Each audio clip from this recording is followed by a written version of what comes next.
Food for Thought with Professor David Bittet. Welcome. It's another beautiful day where we have a conversation with our favorite professor, Professor Ndete. Food for Thought with Professor Ndete, talking about insomnia and also looking at other sleeping disorders. We didn't finish this conversation. Let's pick it up from where we left off last week. At what point do you come to the realization that this is a problem? It does not seem to be going away, Yeah. and is already beginning to affect your health. Mm-hmm. Yes. Okay. When that happens, then it's very important to know that this is abnormal. And by the way, that lack of sleep in itself is very stressful. It's a stressful thing. Why am I not sleeping? And then you start getting stressed about the fact that you are not sleeping. Yes. Now, that stress in itself can produce very many complications. It can reduce your immunity, become more susceptible to viral infections. Wow. Yeah. You know, how important is sleep? Sleep is very, very important because it is a time when your body tends to rejuvenate. The metabolism, when you are very busy like now, you are busy, you are doing very many things. Yes. Your body is, it's like you just want to take that time to get your body to relax, to the brain to regenerate, get out the toxic effects, the toxic things that might have been accumulated in your body, and build up. Because when you are very busy, you are breaking down very many things, like you are on overdrive, and it causes problems in your body, your metabolism. You want to rejuvenate. So, good quality sleep is an important aspect of health. Yes. Yeah. Back to the whole nightmare scenario, because I find that interesting. When we sleep, we go through various stages. Stage 1, stage 2, stage 3, stage 4. And from stage 1 is not when you are falling off to sleep, and then as you go down to deep sleep, we call very deep sleep is in stage 4. That is very deep sleep. But in between you dream. So when people are in stage 1, 2, 3, 4, we call non-rapid eye movement.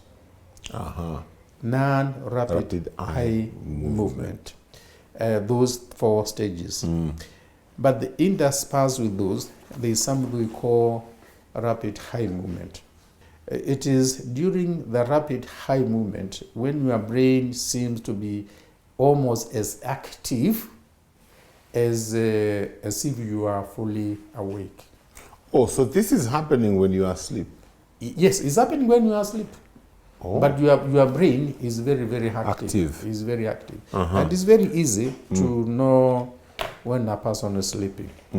If you look at my eyes, you see somebody sleeping, and you can see this quite a lot, and you see the eyes. Did you get that? Yeah, maybe I'm exaggerating, but rapid eye movement. The eyes are moving as if they are seeing things. That is during that time when we dream, and those most of our time we spend about maybe up to about 15% of our sleep, 15 plus or minus % of our sleep. And it is that sleep that is also thought to be very, very refreshing when we are dreaming, and it's like the mind is active. That's where we can have very vivid dreams. Now, if you are depressed and you're having very bad dreams, and then for some reason you move from rapid eye movement straight to the waking up position, okay? You see a person who is like coming out of one dream. Oh. Yeah. Sometimes we call it sleep terrors. Sleep terrors. Yes. It's like somebody who is sleeping and all of a sudden they sort of wake up and they wake up screaming. Ah, they're terrified. It's because they are moving from that nightmare to very fast to the waking up stage. And by the time, everybody dreams.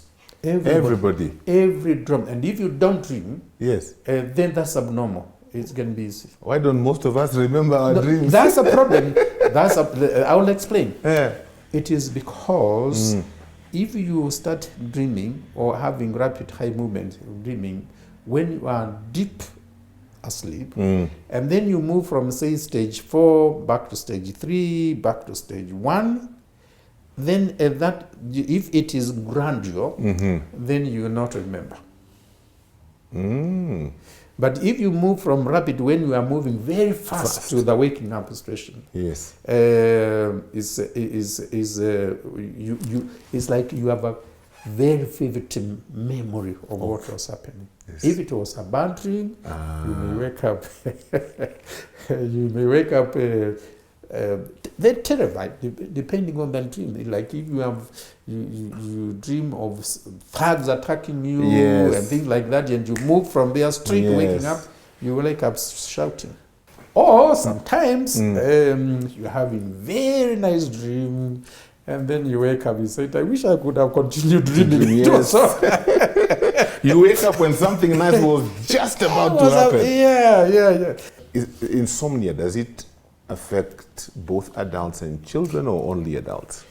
It affects everybody. Oh, really? Yeah.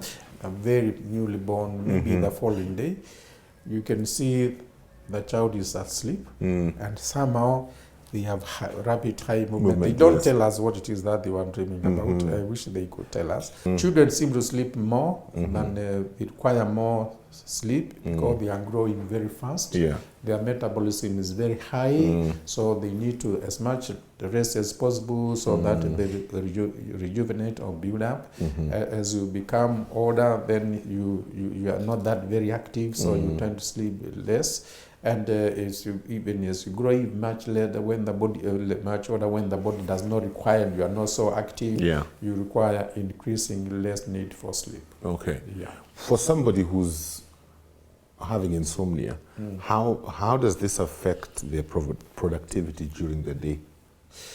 Very simple, because if you have insomnia, and in the morning you wake up very tired, and you are tired in the mind. Yeah. How are you going to concentrate when your mind is not functioning? You need very fresh mind that is as rested enough for you to start a new day. And we all know that if you get good sleep, you wake up looking forward to the activity to that day.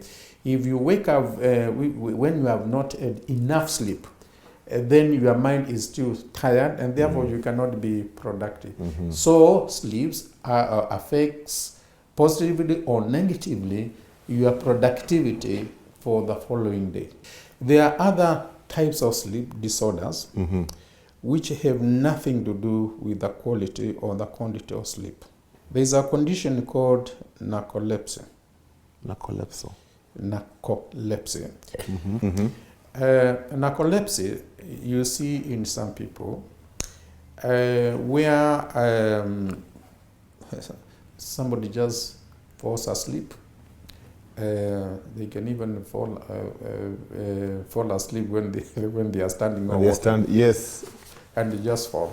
Sometimes they just fall. It's like they move from they are fully awake, and they move to a rapid high movement, and they just collapse. They just sleep for a few seconds and they wake up. Narcolepsy. It's not very common. I don't know how many cases I've seen. Okay. I'm sure you have heard of sleepwalking. Yes, I've heard of sleepwalking. Again, tends to occur during REM sleep.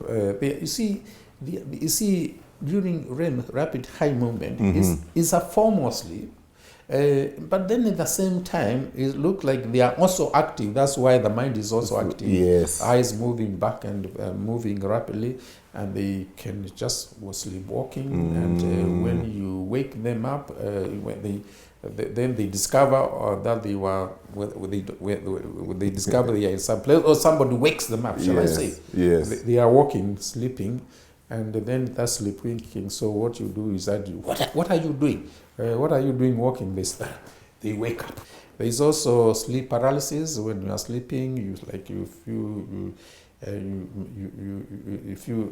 get paralysis of the muscles. Sometimes it can be fatal. Yeah. If the paralysis of the muscles, like the muscles tend to paralyze, so that even if they affect the chest, people can die in sleep. Not because of heart attack or because of a stroke, but somehow one way they stop breathing. And it used to be very common, and it's still common, especially in children. Oh. They used to call it COT. You know, COT, cot. Children go to sleep and they die when they are sleeping. Maybe sleep paralysis. There's also the issue of snoring. That is physical. Yeah. Is not is because of when you sleep, depending on how you sleep, your vocal cords may the reason why that happens is because when you sleep, the position in which you sleep does not allow hair to move back. So there's that element of vocal cord. Sometimes we call it obstructive. Wow. Obstructive sleep. When you investigate for sleep disorders, there's a technique where you can investigate very many things about sleep disorder. We call it poly, meaning many, insomnia, no sleeping, Yes. graph is like polysomnography. Porno, many possible ways. We don't. It's like you go fishing to find out what is happening. Insomnia, different types of sleep. Graph is measurement, and the people can measure whatever you're interested in. EEG, sleep EEG. EEG is electroencephalopathy. That is brain activity in the brain While you're sleeping. while you are, or even awake. And during that time, they also want to look at how your oxygen levels, how it's going to the body. You want to see your breathing levels. They want to measure the tension in your muscles. Yes. And so that's why they call it poly. Many. You are measuring many things that could possibly contribute to sleep disorders. We are out of time. I hope that this conversation on insomnia has been beneficial to you. As always, if you have thoughts or questions, or maybe new topics you would want us to cover in this year, feel free to let us know via our SMS lines on 20316, WhatsApp 0786 316 316. Until next week, have a great day. Food for Thought with Professor David Bettay.